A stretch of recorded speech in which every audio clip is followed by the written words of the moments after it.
there's a thing called selective mutism, which is like a social anxiety disorder. Right? I had to really study things with why I was so reserved and why I was so quiet, why I couldn't interact with certain people, why I'm getting intimidated just saying hello to someone or wanting to say. I had approach anxiety. Like, as much as people say, oh, Lionhearts is amazing love poet, bro, I could tell you stories of me trying to approach a girl in uni, feeling shook, couldn't speak to her for 2 years.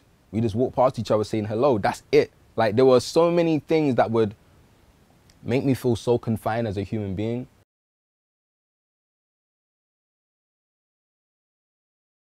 Jeez.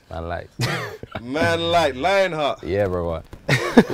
This is bad, bro. Like, listen, we done the off camera interview already. Yeah, bro. It's been like nearly an hour, bro. I could have got the trim, bro.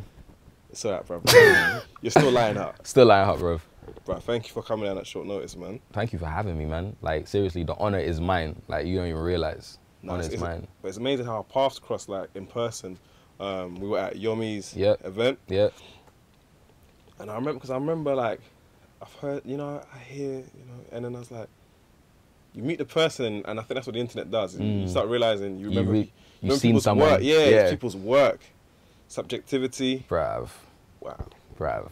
I was hearing that a lot back in the day. Well, not back in the day. Well, it kind of is, bro. We've 3, 4, 5 years next year, man. 5 years? Yeah, man. How you feeling about that?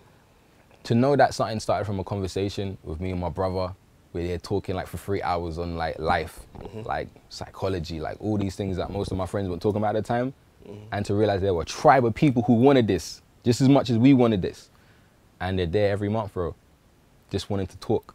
You feel me? Like to be engaged in a topic that they're scared of. Like, I love that, bro. Like, didn't know it'd be lasting this long. Like, my boy said to me at the time, some shows don't even get to the 9th show, you know, like just try and get to the 9th one. And it made me feel like, what, you think I can't get it as a team? Like, we doing this, bro. So it's really good that we've inspired not only other people, but ourselves to keep on going past that capacity to succeed. And you got it in New York as well? New York and Birmingham as well. Explain to me just on that part how you get it to travel overseas. So it's really weird, man. I remember 2 years ago, I saved for the whole year. I wanted to have enough money to really like survive for like 5 weeks in LA, DC, and New York. And I say God's grace, I met the right people, like who just, again, wanted to see me win in life. And I've never met someone from hello and they said, what do you need? I know this person, I've got this person, I want to bring you to this place so you can meet this person. That hadn't happened before. And I don't know if that's because of London culture and where we work over here, but everyone out there just wanted to see me win. It didn't matter what I was doing. I said, I'm a poet, they'd bring me to this person. I say, I do events, they bring me to this person. Oh, you act, let me. And just through those relationships, they said, yo, if you want to come and do this here, like, we are here. Do you know what I mean? Like, they unified each other. And from that, it's like, okay, well, I'm going to come back next year. We're going to lay the stones, lay the seeds, and make it happen. When they're initially trying to be, like, helpful to you, what's your first, was it like, wow, like, they're trying to twang me? Like, why are they? I didn't feel that way. And the reason I didn't feel that way was because their energy was so positive. You know, when you meet someone, sometimes you kind of have like a hesitance about like where the demeanor is at, like how they're kind of speaking to you. Yo, my boy, Great Scott, he was just like, yo, what you need, baby? I got you, son. Yo, bro. Like, he was so devoted to wanting to see me in a good space while I was out there, taking me everywhere. Like, I feel like the first meeting I was in a skyscraper, I met Sway, Sirius XFM, first meeting, bro. He's like, yo, don't worry, I got you. I have to have my passport. I'd never seen it before. I'm looking over New York, bro. I'm like, this is what we're doing. He's like, yeah, bro, I got you. I told you I got you. And from then I was like, your energy, just love. Like, there is no, I need something from this.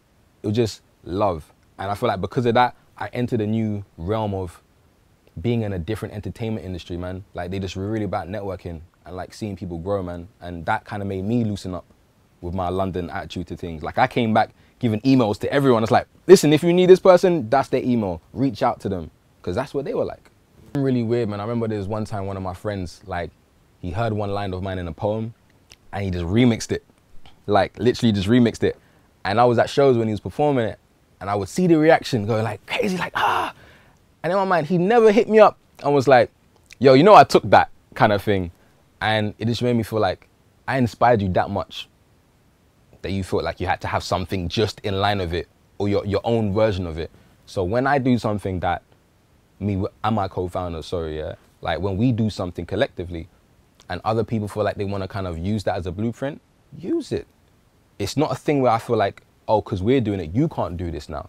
The fact that we can have a conversation should initiate other people to want to have a conversation, to want to have a platform, to want to do these other things. It doesn't jeopardize what we're doing because we're so devoted to our path. Your path might lean you a certain way. Yeah. We are devoted to changing the culture.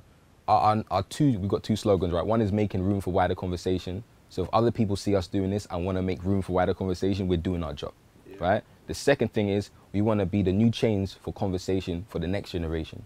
So when any people see us coming together, we've got public speakers, actors, poets involved. If they feel like they can do this in their uni ACS and develop it through uni, do that. I would love for you to say, hey, it's because of subjectivity, but you don't have to. Just the fact that we started something and we didn't stop ourselves before that start even happened, and now you've seen us do this and you want to start, bro, that's a compliment, bro. That's a pat on my back for me personally. With your book, I feel like it's gonna go deep now. I'm just I write for those who have walls for windows. Yeah. Do you know how bloody profound that is? Bro, it's my life, man. Like, people don't resonate. Like, they don't. What were your walls then? I just knew, like, oh, cool. All right, so I'm practicing transparency. I like saying this to everyone because it reminds me of what I'm doing and why I'm using my art form. My walls were my beliefs. Like, honestly, what I believed was the right thing to do, who I was pleasing by doing certain things, and the negative insecurities and detrimental narratives that I was having in my head that was telling me, this is how reality is, this is how people function, this is how you are going to fit within a particular space or environment. This is how confident you should be. This is how confident they will allow you to be. There were so many different things that were confining me in my own head that I was verifying for myself. That's what beliefs were doing for me. They convinced me that this was the way the world was, and this is the way I am going to be in the world. Now, for me to feel like I'm looking through a wall and I'm seeing something on the other side, bro, like, there's so many people that we know are living life thinking they've got the greatest perspective and it is hitting it all dead flat. I had there's a thing called selective mutism, which is like a social anxiety disorder. Right? I had to really study things with why I was so reserved and why I was so quiet, why I couldn't interact with certain people, why I'm getting intimidated just saying hello to someone or wanting to say, I had approach anxiety. Like, as much as people say, oh, Lionhearts, this amazing love poet. Bro, I could tell you stories of me trying to approach a girl in uni, feeling shook, couldn't speak to her for 2 years. We just walked past each other saying hello, that's it. Like, there were so many things that would make me feel so confined as a human being. Like, this door could be open, but I'd feel like I couldn't leave. Do you know what I mean? Like, mental barriers, and these are beliefs that I had. So for me, those are all the things that poetry had allowed me to break down. And the reason why I say the book is so important and imperative is because there are kids out there, bro, who probably don't have a way out, who can't look at another person's life and see, oh, he lived a similar narrative to me, and maybe I can vicariously see my way out of this situation, bro. Like, when you're in a dark space and, like, yeah, you're doing that feeling through the dark process, you need something to show you, man, there's a spark or a light that you can get out of it. And that's why I wanted to, again, turn those walls into windows, man. When you say the beliefs, the certain beliefs kind of like, I won't say caged you. What beliefs did you find the most damaging towards? My self-esteem, what I perceived myself to be, what my value was worth, man. Like, my boy keeps on telling me, like, bro, like, you need to value yourself more. Like, whenever I write a poem, bro, I just feel like it's not good enough. Whenever I say, even now, this interview, I'm thinking, I probably could have articulated that a bit better. There's so much, like, doubt in who I am and what I've amounted to over the past years that I'm still, like, eradicating, but it's a process. And when you're a kid and you don't have all these Gary Vaynerchuks and, like, these Eric Thomases out there, and you've only got, like, depending on what background you're from, like, you got, like, roadmen, cousins or friends or whatever, they're the only ones showing you that extra knowledge outside of what you're learning in school. That barbershop talk. And even now they've started to realize the barbershop is where we go to for our mental health counseling, bro. Only now, 2017, we're learning this. Like, so there are so many beliefs that I thought were true that weren't true. Memories I thought I didn't have. Do you know what I'm saying? Like, there's this word called confabulations, which is like, if there's a narrative A and C, If you can't remember B, your brain will confabulate that just so you can have a positive bias towards it. Do you know what I mean? Like there are versions of ourselves in the past that we were never meant to be. And that's what our beliefs can do to us. And that's why we have to kind of like excavate it and really realize, cool, like this is who we were at that stage. This is who we now can become.